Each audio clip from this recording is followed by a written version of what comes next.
All right, here we are at our 2021 Starcraft 2321 Limited Bowrider rental fleet boat number 1 for sale here. Just off the beautiful fresh waters of Norris Lake, Tennessee. You can see a little glimpse of it back over there in the corner.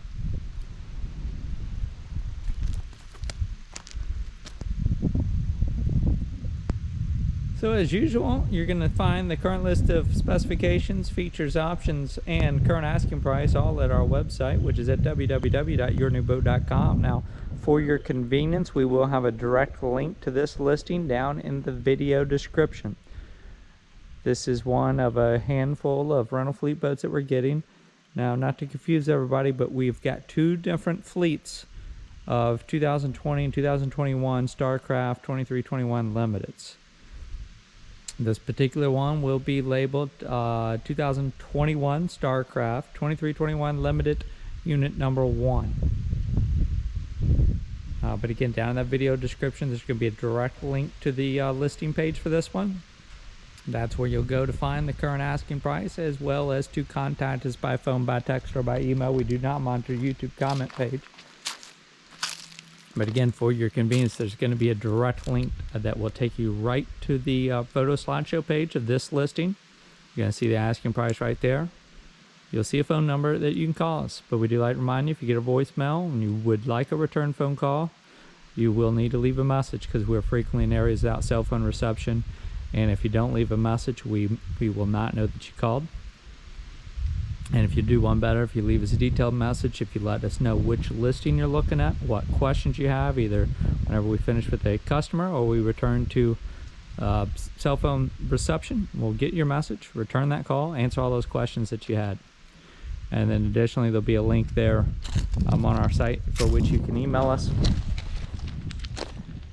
We also like to remind you, if it's been 1 business day, you have not gotten an email reply, check your spam folder. We'll generally get those back out.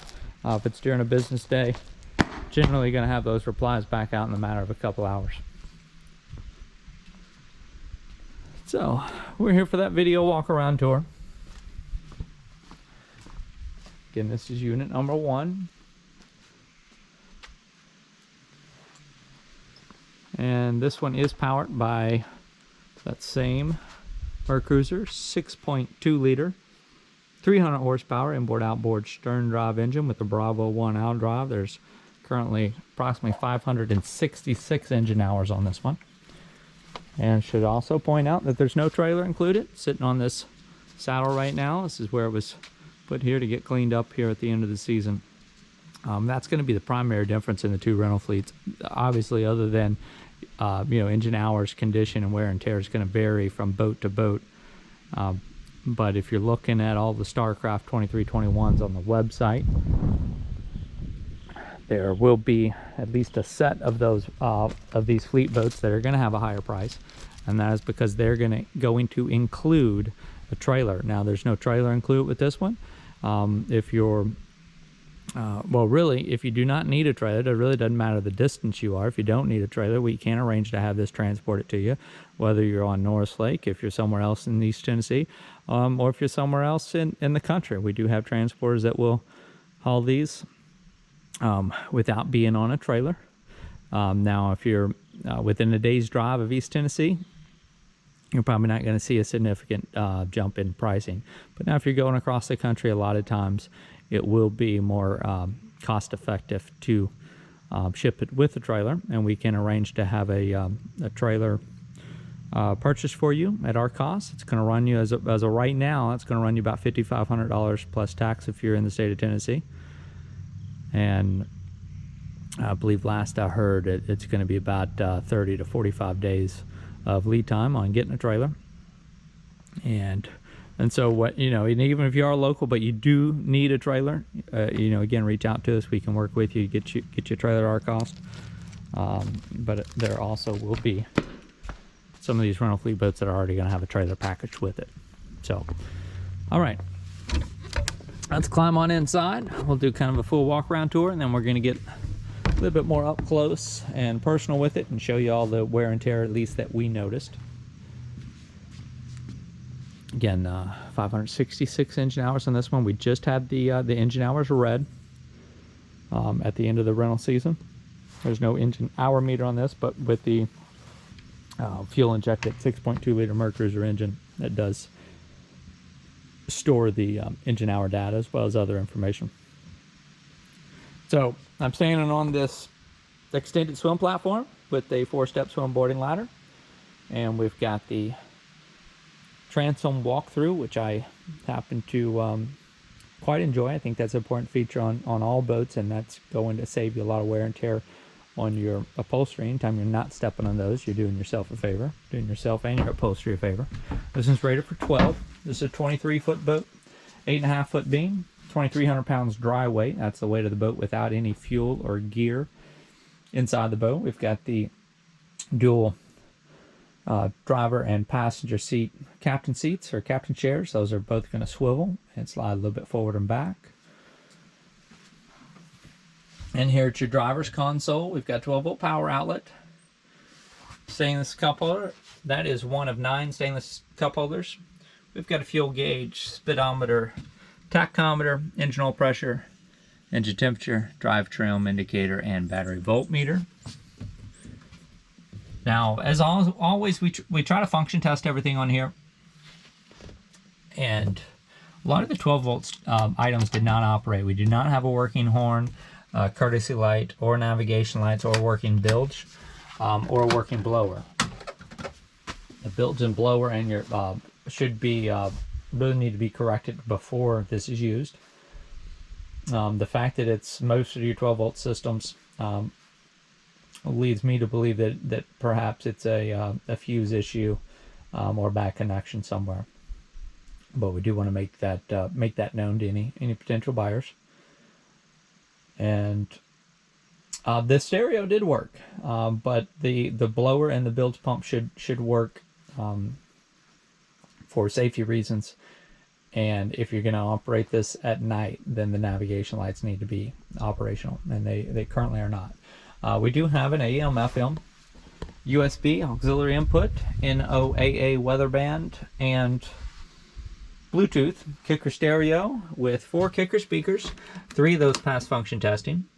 One of those did not. See if this powers up. I may have to have the key on for that.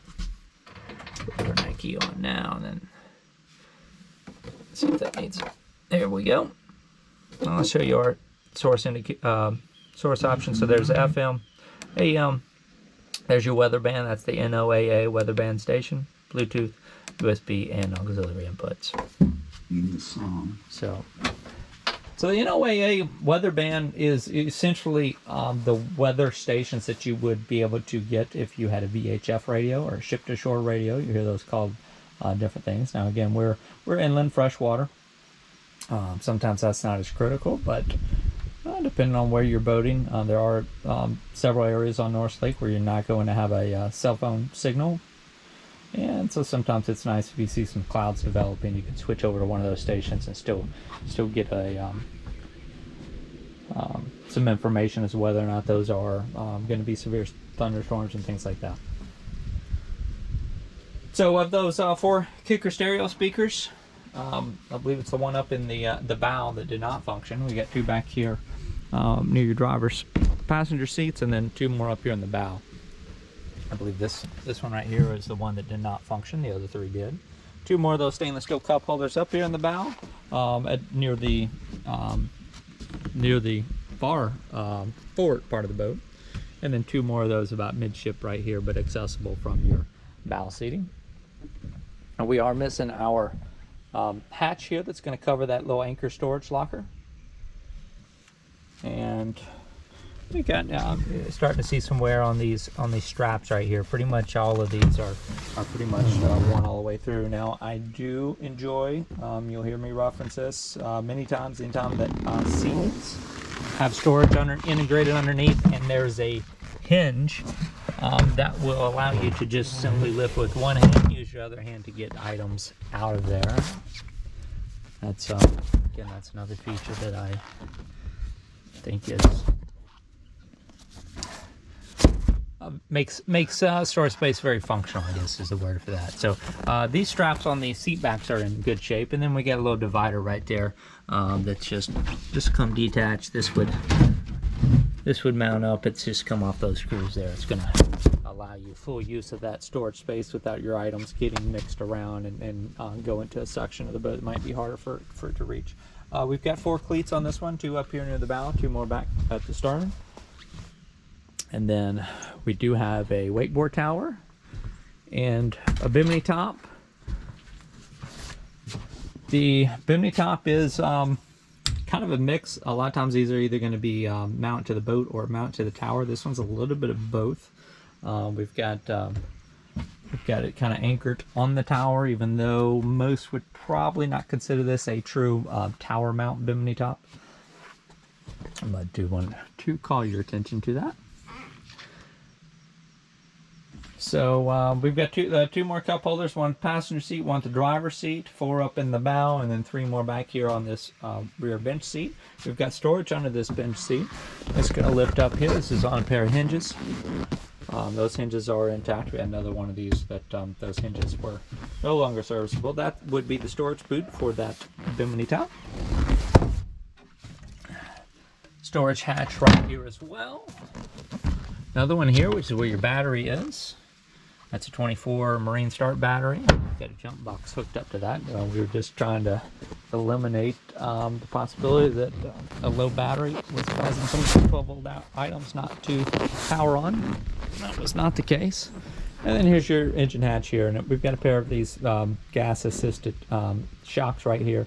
Those could probably be used to be replaced, perhaps upgraded just a little bit. It's not quite wanting to hold this engine hatch up, and this is a larger engine hatch, which doubles as a sun pad, so it's quite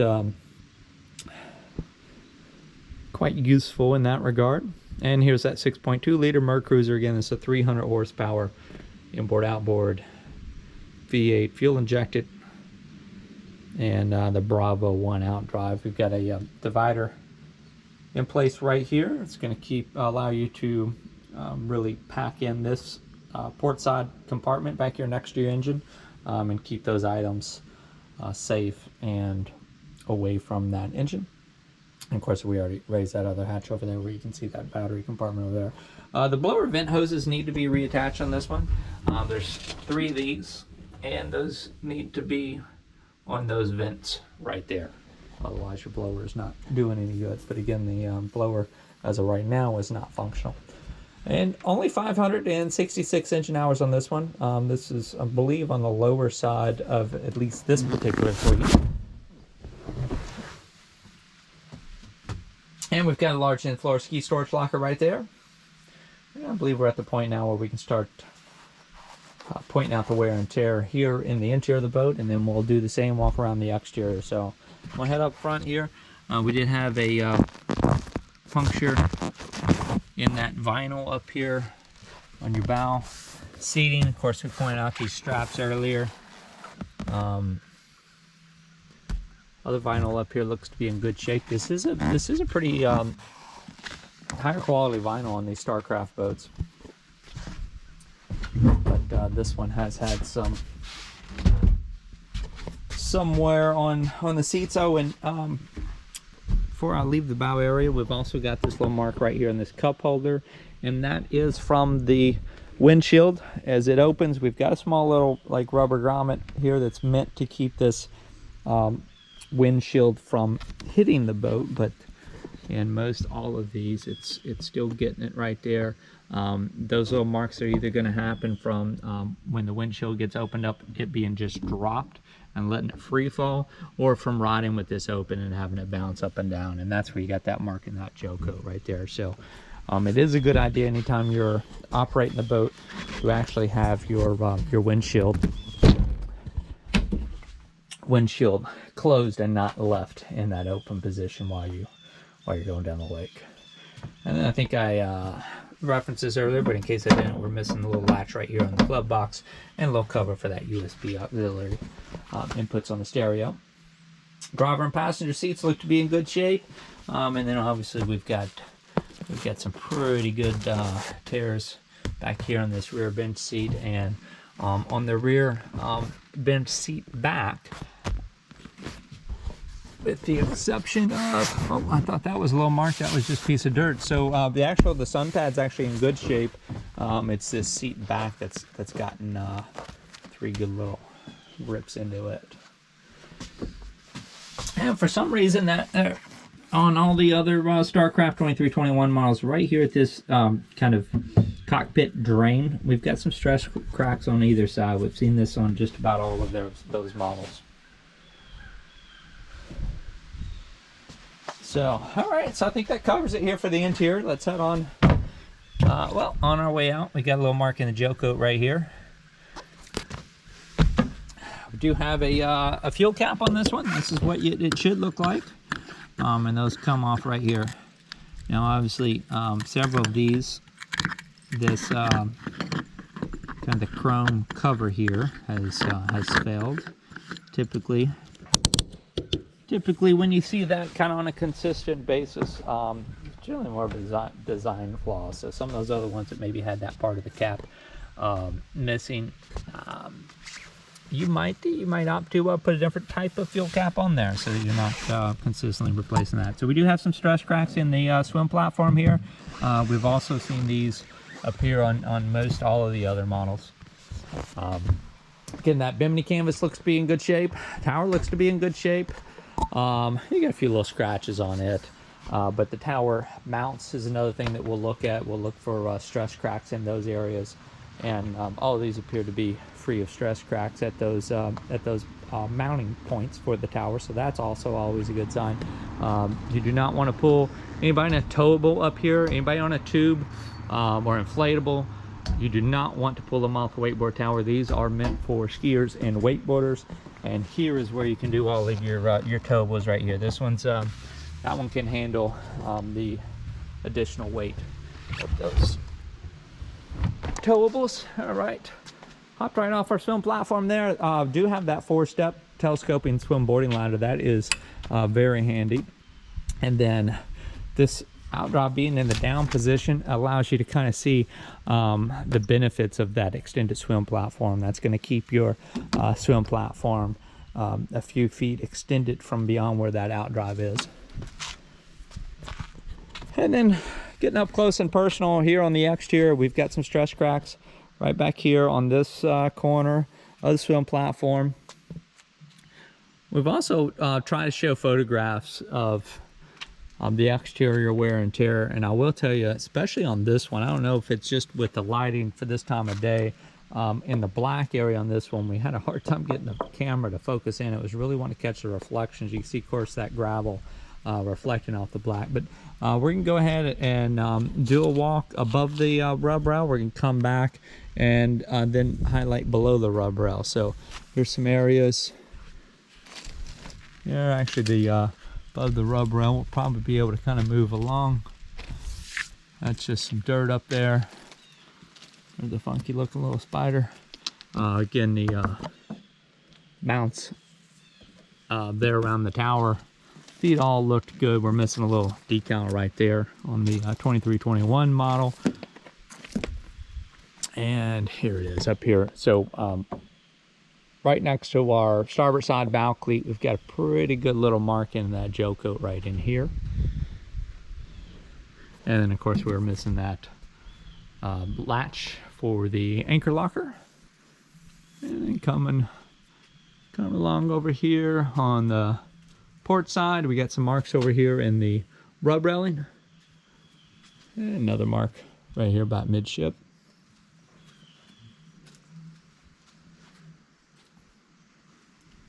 Another mark in a rub rail right in here, and a little scuff right there. So here's the back two cleats. Well, one of the back cleats, the other one's obviously over there by your fuel fill.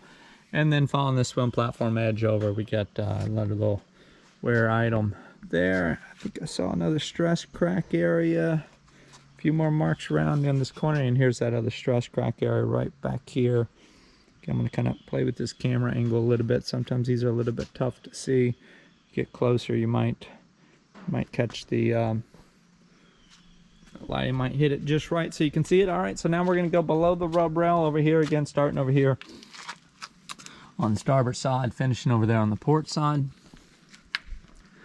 So right in here, I'm going to play with this camera angle a little bit. We've got kind of some stress cracks right in there. And this is, again, we tried to highlight this or show this in our photographs. And it on this black hull, which cleaned up quite well, it's, let me move around, let me get this way. We were just really having a hard time getting it to show.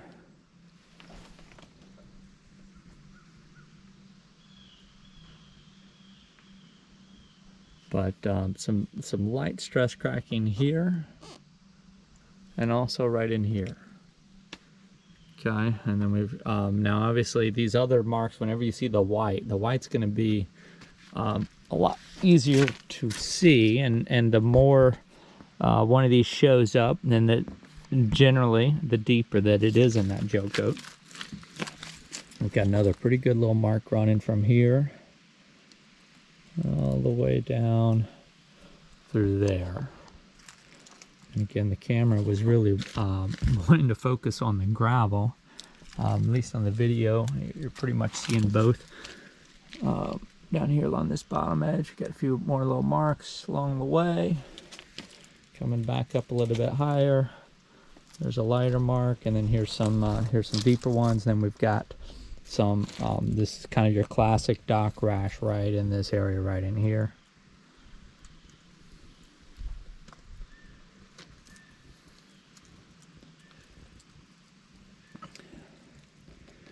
And you heard me mention on another one of our video tours, if this is a first time boat or a newer model for you, maybe you're coming from a pontoon, have not had a V-hull yet. Oh, here's another area very similar to what was back there near the back that we were trying to show, but having a hard time of it showing up. Anyway, what I was saying, if this is a new model for you or a first time boat for you, as a general rule, I would not rush out and repair any of this dock rash, not just yet. Give it a year, maybe two. Make sure you really have gotten to learn the boat and the handling of it, and kind of get an expert at docking it and bringing it back into your slip or putting it on a trailer before you rush out and repair any of these. Now, that's a little different if it's below the water line. Those you at least want to seal up. One of the other fleet boats, there was a few repair marks kind of below the water line that were sealed, and then some that were not. But those you want to go ahead and at a minimum seal up.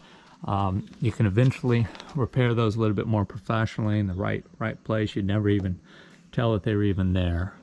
So, and these are, most of the time these are going to be above the water line, but these can get wet obviously when you're running, and depending on what speed you're going and things like that. So at a minimum, I would seal these up. Some 4200 is a good marine sealant that's going to be a watertight seal.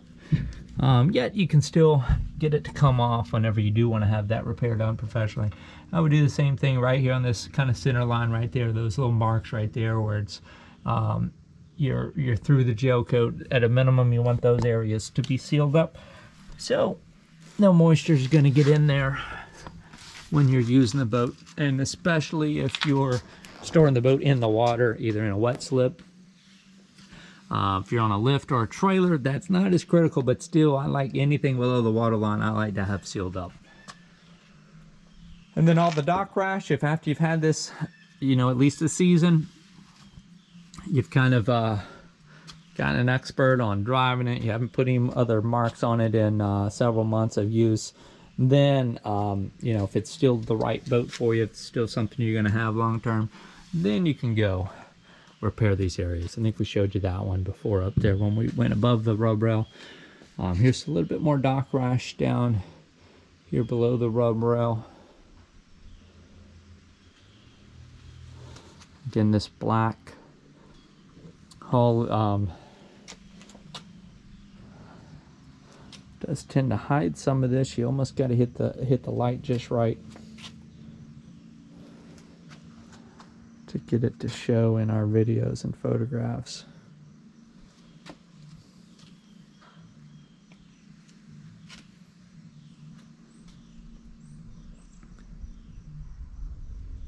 As always, we'll have the asking price of this listed on our website. Again, we don't mind your YouTube comment page. So if you do have any serious questions, you want to put in an offer, schedule a time to come see this in person, anything like that, you want to do so through our website. Again, for your convenience, we'll have a direct link to this listing down in the video description. And yeah, starting about right here, we had a little bit of wear on this. Right at this edge where kind of your gunnel is meeting the bottom hull of the boat, right on here, right along here, pretty much going back.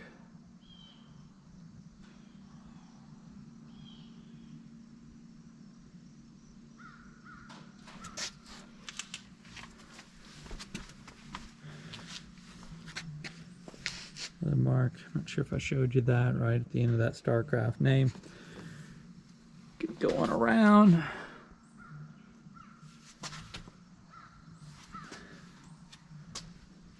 And I think we already showed the swim platform edge going around through there. Let's show our drive. We do have some wear on your stern drive here.